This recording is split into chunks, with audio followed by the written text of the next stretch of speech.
तुम बकरे को गला काट रहे हो, तुम मछली काट रहे हो, मछली को खा रहे हो, तुम गाय काट रहे हो, तुम धार्मिक कभी नहीं हो सकते, क्योंकि तुम्हारे अंदर दया है ही नहीं। एक कुत्ते का एक्सीडेंट हो जाए तो आपको इतना दुख होना चाहिए जैसे आप ही के किसी रिश्तेदार का एक्सीडेंट हो गया, क्योंकि जब वो तड़प रहा है, उसके प्राण निकल रहे हैं, वो कोशिश कर रहा है कि मैं बच जाऊं, लेकिन नहीं, तब आपके दिल में कुछ हलचल होनी चाहिए कि ओ माय गॉड, हे मेरे परमात्मा, ये क्या हो गया।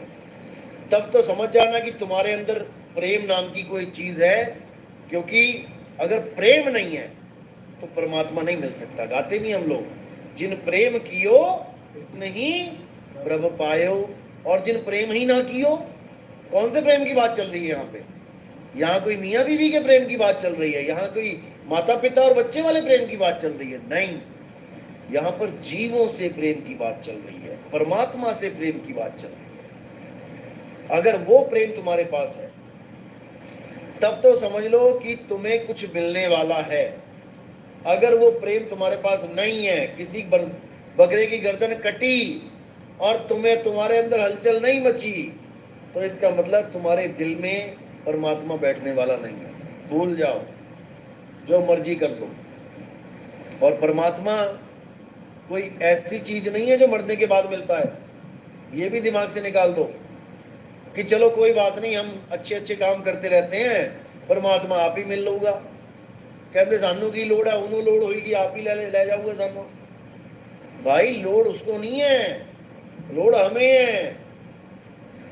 हम रोते हैं, चीखते हैं, चिल्लाते हैं, हाय हाय करते हैं। कहाँ पे? बाहर तो कोई नहीं दिखता मुझे रोता हुआ परमात्मा के लिए। कहाँ रोते हैं? कहाँ पे हालत खराब होती है? माँ के गर्भ में, कुंभी नरक में उल्टे लटके होते हैं, हाय हाय कर रहे होते हैं कि परमात्मा एक बार इस नरक से निकाल दे, दिन भर तेरा नाम जपूंगा। लेकिन बाहर आते ही ठंडी ठंडी हवा लगी कि परमात्मा को कहते हैं तू कौन और मैं कौन। बस यही दिक्कत है। नानक साहब को जीते जी परमात्मा मिले, मीराबाई को जीते जी परमात्मा मिले, रविदास जी को, सब संतों को जीते जी परमात्मा मिले, तभी तो उन्होंने वाणी लिखी है। तो हमें क्यों नहीं मिल रहे जीते जी? क्योंकि हमारा रास्ता गलत है। हमें वो रास्ता नहीं मिल रहा जिस रास्ते पे बाबा नानक चले, हमें वो रास्ता नहीं मिल रहा जिस रास्ते पे रविदास जी चले, हमें वो रास्ता नहीं मिल रहा जिस रास्ते पे बाकी संत महात्मा चले। और चलाने वाला कौन? गुरु। गुरु ही रास्ते पे चलाता है, नहीं तो किसी को गुरु की क्या जरूरत है? वाहेगुरु वाहेगुरु मैं बिना गुरु के भी जप सकता हूँ, राम राम मैं बिना गुरु धारण करे जप सकता हूँ। जिसका नाम राम है वो स्वयं गुरु धारण करके बैठे हैं वशिष्ठ जी को, और जो उनके भगत हैं वो कहते हैं हमें गुरु की क्या जरूरत है, सारे गुरु फ्रॉड है। अरे ठीक है, नकली नोट भी है मार्केट में, लेकिन कोई धंधा ही ना करे, कोई बिजनेस ही ना करे नकली नोट के चक्कर में, तो ठंठन गोपाल रह जाओगे। तुम्हें परख बता दी है कि नकली नोट क्या होता है, असली नोट क्या होता है। तुम्हें परख आ गई, अब तुम बिंदास अपना बिजनेस करो। नकली नोट कोई आएगा भी और तुम 2 मिनट में पकड़ लोगे उसको। तो नकली नोट क्या है और असली नोट क्या है, इसके बारे में कबीर साहब क्या कहते हैं, इसको समझना है। साहिब कहते हैं सतगुरु को दे ही कहे, और यह है धुंधर ज्ञान, 4 दाग आवे नहीं वाको सतगुरु जान। सतगुरु कौन है? आज दुनिया में सारे सतगुरु बने बैठे हैं, अपने नाम के आगे दे सतगुरु दे सतगुरु। और सतगुरु होता क्या है लोगों को ये भी नहीं पता। सतगुरु वो होता है जो 4 दाग में नहीं आता। पहला दाग है जन्म का, वो जन्म नहीं लेता। अगर वो जन्म लेगा तो फिर मरेगा भी एक दिन, वो अजन्मा है। 10वीं पातशाही को पूछा किसी ने, हाँ भाई तुम्हारा गुरु कौन है, नाम बताओ उसका। उन्होंने क्या बोला? आदि अंत एको अवतारा, सोई गुरु समझो हमारा। सारी कहानी खत्म कर दी। क्यों? असली नोट दिखा दिया सामने। अब लगाओ जितनी बुद्धि लगा सकते हो, कौन है मेरा गुरु? आत्मदेव। गुरु ग्रंथ साहब क्या कह रहा? आत्मदेव पूजिए गुरु के पास। कौन आत्मदेव को पूज रहा है? आत्मदेव होता कैसा है, आत्मदेव रहता कहाँ है। सारी उम्र आप चले जाओगे जहां ये वाणी लिखी है, तब भी आप नहीं जान पाओगे कि आत्मदेव रहता कहाँ है। अब क्या बोलेंगे, आत्मदेव शरीर में रहता है, नहीं रहता। वो तो कहाँ ढूंढे रे बंदे, मैं तो तेरे पास में। साहिब ने आगे क्या बोला, नहीं प्राण में और नहीं पिंड में, ना ब्रह्मांड आकाश में, नहीं श्वास में, नहीं पिंड में, शरीर में भी नहीं है। वो शरीरों से बाहर है, लेकिन है कहाँ, अजूनी, जो जूनों से रहित है। जून क्या है, ये है जूने। जून का मतलब होता है 84 लाख जून। 84 लाख जून का मतलब 84 लाख प्रकार के शरीर। शरीर का मतलब होता है इस जीवात्मा के कपड़े। अभी हम कौन से कपड़े पहन के बैठे हैं, हम लोग कौन से जून में हैं, मानुष चोले में। चोला क्या है, चोले को क्या बोलते हैं, चोला कहते ना। ये बाबे का चोला तो देख कितना दफा पाया हुआ है। ये बाबे ने चिट्टा चोला पाया, बाबे ने काला चोला पाया। चोला मतलब कपड़े। तो ये जो मनुष्य चोला है, यानी ये जो कपड़े हैं, ये डिजाइन कैसा बना दिया टेलर ने, मनुष्य जैसा। जब फैंसी ड्रेस कंपटीशन होता है तो बच्चे बड़े अलग अलग कपड़े पहन के आते हैं। एक ने कह दी जी गोरिल्ला वाला बना देना। अब वो छोटे से बच्चे ने गोरिल्ला के कपड़े पहन लिए, अब वो पहन के गया, सब बच्चे भागे उससे देख के डर के, क्योंकि वो उस बच्चे को नहीं देख पा रहे हैं कि वो बच्चा क्या है, उसका स्वरूप क्या है। वो गोरिल्ले के कपड़े ऐसे बना दिए कि वो सच में गोरिल्ला लग रहा है। तो बच्चे ने क्या किया, अपने कपड़े अलग कर दिए और अपने स्वरूप को दिखाया कि मैं तुम्हारा दोस्त हूं भाई, मैं कपड़े नहीं हूं, गोरिल्ला नहीं हूं। इसी प्रकार हमने भी जो कपड़े पहने हैं वो हमारा स्वरूप नहीं है, वो हमने कपड़े पहने। और हम अपने कपड़े कब उतारेंगे, कब उतारेंगे, जब इस शरीर को छोड़ेंगे, यानी कपड़ों को उतारेंगे। तब लोग क्या कहेंगे कि ये, जैसे कोई किसी का नाम अमित है तो ये अमित है, उस कपड़े को बोलेंगे अमित, नहीं बोलेंगे। वो क्या कहेंगे, अमित हमें छोड़ के चला गया। अमित के कपड़े पड़े हैं यहाँ पे, लेकिन अमित नहीं मिलेगा तुम्हें ढूंढने पे, क्योंकि अमित चला गया। तो जो गया वो कौन है, उसका क्या रूप है।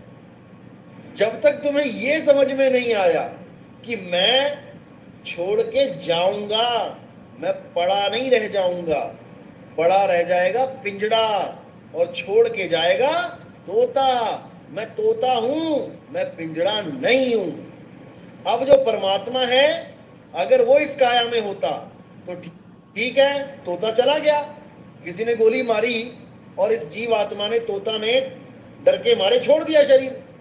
अब परमात्मा तो अंदर है कि गोली लगने पे वो भी भाग गया। परमात्मा अंदर है तो इस बॉडी को हिला के दिखाए। जो लोग कहते हैं कि आत्मा भी अंदर है, परमात्मा भी अंदर है, बहुत मिलेंगे ऐसे कहने वाले। उनको बोलो एक चीज छोड़ के चली गई, अरे दूसरी तो है। पायलट दो होते हैं हवाई जहाज में, एक को अटैक आ गया या एक ने छलांग मार दी, अरे दूसरा तो है, वो गाड़ी को लैंड करेगा। लेकिन यहां पर एक उंगली नहीं हिल सकती, क्यों, क्योंकि ये काया को चलाने वाला चला गया, जो पूरी बॉडी को चला रहा था। अब जो चला गया वो कहां जाएगा, वो जाएगा वहां पे जहां से वो आया था। कहां से आए थे ये बड़े बड़े डीसी, ये बड़े बड़े बड़े मंत्री संतरी जो बहुत बड़े बन बन के बैठे हैं, कहां से आए ये लोग इस दुनिया में, मां के गर्भ से। और मां के गर्भ से पहले कहां थे, कहां थे, मां के गर्भ में तो डले हैं ना, उससे पहले कहां थे। दिमाग खराब हो जाता है सोच सोच के। तो कहने का मतलब तुम्हें कहां कहां रखा जाएगा तुम्हें खुद नहीं पता। आज तुम चौड़े होके बैठे हो सिंहासनों पे, मैं एमएलए और मैं एमपी और मैं डीसी और मैं सीएम, कहां कहां घुमा देगा काल भगवान तुम्हें पता भी नहीं है। लेकिन कबीर साहब क्या कहते हैं, अरे कहां से आया और कहां जाएगा खबर करो अपने तन की। सतगुरु मिले तो भेद बतावे और खुल जाए अंतर खिड़की। ज्ञान रूपी खिड़की जो बंद है, जब भेद गुरु दे देता है वो खुल जाती है और तुम्हें समझ में आ जाता है मैं कहां से आया। जैसे भगत ने पूछा हम कहां से आ गए भगत जी, हम परमात्मा के घर से यहाँ कैसे आ गए, ये सब समझ में आ जाता है। क्योंकि पहले परमात्मा तो समझ में आए कि परमात्मा कहाँ है, तभी तो पता लगेगा वहां से आए कैसे। लेकिन यहां बैठे वो चीज समझ में नहीं आएगी। इसलिए साहब ने बोला रहना नहीं देश बेगाना है और ये धरती कागज की पुड़िया। ये है वो धरती कागज की पुड़िया, बूंद पड़े घुल जाना है। कहे कबीर सुनो भाई साधो, सतगुरु नाम ठिकाना है। तुम्हारा ठिकाना कहाँ होगा इस शरीर को छोड़ने पे। शरीर क्या है, शरीर 3 लोक हैं और तुम्हारा सतगुरु का जो नाम है वो ठिकाना क्या है, वो 4था लोक है जिसको सतलोक बोला है। लोक अलोक शब्द है भाई और जिन जाना जिन संचय जाई। कौन सा शब्द, हिंदी का पंजाबी का? लोक अलोक शब्द है भाई, वो शब्द जहां पे प्रभ रहता है। जो प्रभ को मिलबो चाहे तो खोज शब्द में ले। कोई सतलोक नहीं है जहां पे परमात्मा बैठा है कि कोई सचखंड में है, सचखंड बसे निरंकार। कहां है सचखंड, तुम्हारे पास है, लेकिन तुम्हें उस सचखंड के बारे में पता ही नहीं है। तुम इस 3 लोक को अपना स्वरूप माने बैठे हो। 3 लोक है देह में, रोम रोम में धाम, और बिन सतगुरु पावे नहीं सार शब्द निज नाम। तुम्हारा निज नाम, भगवान का नाम देने वाले, अल्लाह वाहिगुरु का नाम देने वाले 1000 बैठे हैं यहाँ पे। किसी से ले लो, और किसी से लेना क्या, तुम खुद ही देना शुरू कर दो किसी को, तुम गुरु बन गए। नाम ही जपना है। तुम्हें बाकियों के नाम जपाने वाले बहुत मिलेंगे, लेकिन तुम्हें तुम्हारा नाम देने वाला गुरु नहीं मिलने वाला। जल्दी क्यों नहीं मिलने वाला, क्योंकि तुम्हें तुम्हारा नाम वो दे सकता है जो तुम्हारे नाम को जानता है, इस दुनियावी नाम को नहीं जो बोलने लिखने पढ़ने में आ गए। नानक साहब की वाणी है, अखा वाजो वेखना बिन कन्ना सुनना। हम उस नाम की बात कर रहे हैं जो कानों से सुनाई ही नहीं देता है। अब बताओ तुम्हारा क्या नाम है। अखा वाजो वेखना बिन कन्ना सुनना, पैरा वाजो चलना बिन हथी करना। वहां पहुंचने के लिए तुम्हें पैर उठाने की भी जरूरत नहीं है, लेकिन तुम बड़ी बड़ी यात्राएं करने जा रहे हो। पैर छोड़ो, पूरा शरीर ही उठाना पड़ रहा है तुम्हें, थक रहे हो, हार रहे हो। आज एक निहंग बाबा मिला रास्ते में, पैदल जा रहा था, मैंने गाड़ी रोक ली। मैंने सोचा बैठा लेते हैं भाई। तो मैंने सत श्री अकाल करके पूछा, मैंने कहा बाबा जी कहाँ जा रहे हैं? कहते जी हम पंजाब जा रहे हैं। मैंने कहा आए कहाँ से? कहते हेमकुंड साहब से आए। हेमकुंड साहब और रब जी तू नीच कहते हो जाके उत्ते एनी उच्ची जाना किथे दसो। यानी कि वहां से इतनी ऊपर है कि आप सोच भी नहीं सकते, लेकिन पैदल आ रहे हैं। क्यों? क्योंकि आस्था जुड़ी है। जवान आदमी 100 बार सोचेगा, लेकिन उनकी एज कम से कम 80 साल के, 75-80 साल के होंगे कम से कम। मैंने वीडियो बनाई उनकी, दिखाऊंगा। तो वो भी अब है भी गुरु के सिख, जबकि गुरु ही खुद कह रहे हैं जो प्रभु को मिलबो चाहे खोज शब्द में ले। लेकिन शब्द में तब खोजेंगे जब उनको शब्द भेदी गुरु मिल जाएगा। अब शब्द भेदी गुरु जब मिलेगा तब जाके उनको सारे जितने भी शब्दों का खेल है ये सारा खुल जाएगा, ये सारी पहेलियां खुल जाएंगी। तो साहिब क्या कह रहे हैं शब्द के ऊपर, कि असल में शब्द वो नहीं है जो लिखने बोलने पढ़ने में आते हैं। शब्द है जो अबोल है। जीवा वाजो बोलना यू जीवित मरना, नानक हुक्म पछाण के तो जा खसमे मिलना। उस परमात्मा से तब मिल पाओगे जब हुक्म को पहचान लोगे, क्योंकि सब कुछ हुक्म में है, लेकिन तुम्हें हुक्म ही नहीं पता तो मिलेगी कैसे। अब हुक्म क्या है? कबीर साहब कह रहे हैं हुक्म क्या है, सुरत बसी संसार में, ता से पड़ गई दूर, और सुरत बांधे स्थिर करो, आठों पहर हुजूर। आठों पहर सुरत को स्थिर रखना है। कहां रखना है? शब्द गुरु में रखना है। शरीर को नहीं ध्याना है कि किसी बाबा जी के शरीर को ध्या रहे हो तुम कि परमात्मा मिल जाएगा। मिट्टी है ये काया, गुरु की भी मिट्टी, चेले की भी मिट्टी। मिट्टी को नहीं ध्याना है। किसको ध्याना है? जो अनमोलक वस्तु है उसको ध्याना है। अनमोलक वस्तु क्या है? पायो में नाम रतन धन पायो, वस्तु अमोलक दी मेरे सतगुरु, कृपा कर अपनायो। अनमोलक वस्तु क्या है जिसका कोई मोल नहीं? मेरी आत्मा। वो आत्म देवी अनमोलक वस्तु है जो कभी पैदा नहीं होती, कभी मरती नहीं, तो उसका मोल कौन लगाएगा? इसी को समझना है। सारा खेल आत्मज्ञान का है। आत्मज्ञान के बिना आप भटकोगे। बड़े बड़े तीर्थ, बड़े ऊंचे ऊंचे पहाड़ों पे, बड़ी दूर दूर नदियों में, बड़े बड़े देशों में, मक्का मदीना और पता नहीं कहां कहां आप जाओगे केवल उस मालिक को पाने के लिए, लेकिन वो मालिक वहां नहीं है। वो मालिक कहां है? सब कुछ अंदर, बाहर नाही, बाहर खोजे परम पुलाही। सब कुछ अंदर है, लेकिन अंदर को भी दो तरह से डिफाइन किया गया है, एक तन के अंदर और एक आत्मा के अंदर। तन के अंदर कौन है? तन खोजा मन पाया, मन ही श्रोता, मन ही वक्ता, मन ही निरंजन राया। ये मन ही सुन रहा है, मन ही बोल रहा है।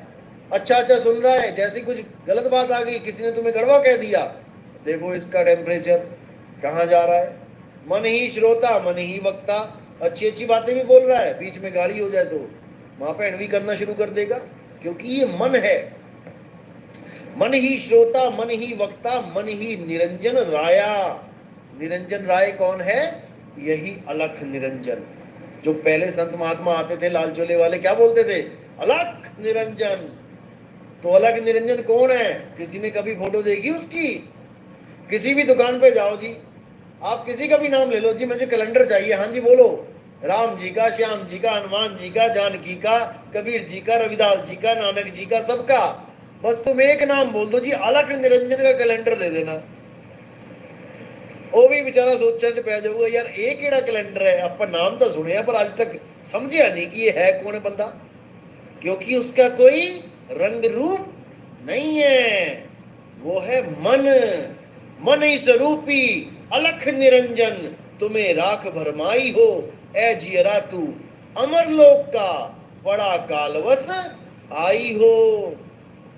इसी अलख निरंजन के चक्कर में सारी दुनिया धक्के खा रही है गर्भ जून में, और डालने का कौन है? यही है, लेकिन इसी को भगवान बना रखा है। तो साहिब भी क्लियर करते हैं, ज्योत स्वरूपी अलख निरंजन, ये धरता ध्यान हमारा। ये अलख निरंजन जो है वो ज्योत स्वरूपी है। आंखों के बीच में ज्योत जग रही है। बहुत से क्या 99% जितने बाबे हैं ये सब इसी ज्योत को परमात्मा मान के बैठ गए और ज्योति ज्योत समाने में लग गए। जबकि ज्योति ज्योत समाने का मतलब है दो से एक हो जा